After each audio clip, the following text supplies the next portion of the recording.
Why did you come here?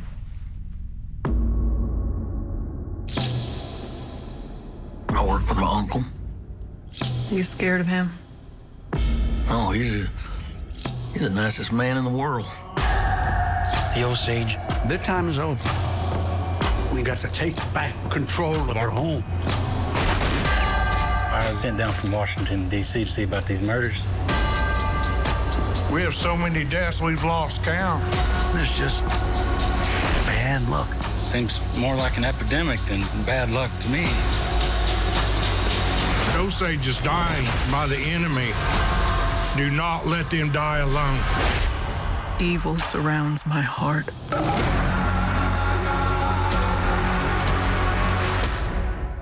Well, that was a sneak peek of the new movie Killers of the Flower Moon, and our resident movie critic Chip Hansen is here with Chip's director's cut. First of all, very cool and full of stars. I was trying to find a way to break this movie down. Yes. It's an epic Western crime saga where real love crosses paths with unspeakable betrayal. How's that? I think we're done here. Okay, we're done. It's long, it's good. We'll be right back. So the star power here is what jumped out at me. Absolutely. I mean, DiCaprio, De Niro, they do what they do. You have other appearances from John Lithgow, from Brendan Fraser. Lily Gladstone is fantastic in the female lead.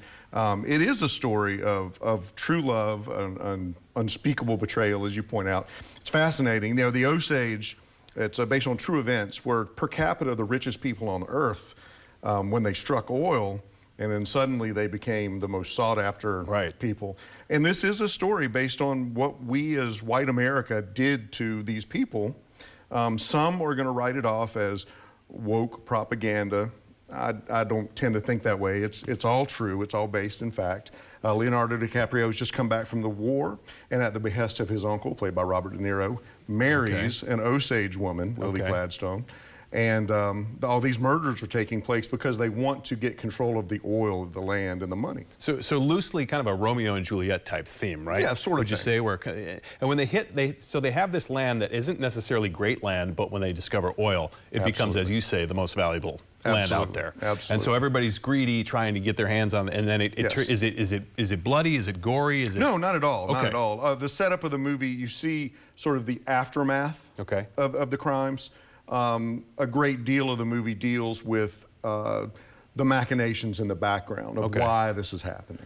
So the big standing point that we want to bring up too is it is a long movie, right? It is. 3.5 hours. 3.5 hours long. It's every bit of 3.5 hours. And I'm going to contradict myself here for you. Okay. It's too long. Wow. And I could have watched. You loved it. I could have watched another hour of it. It's gorgeous. Right. It's epic. The way it's directed and shot really gives this great scope, as well as being super intimate when it needs to be. It's really, really well done. I mean, Scorsese's at the top of his game. DiCaprio, De Niro, they do what they do. Lily Gladstone turns in a wonderful performance. It is well directed. It is brilliantly acted.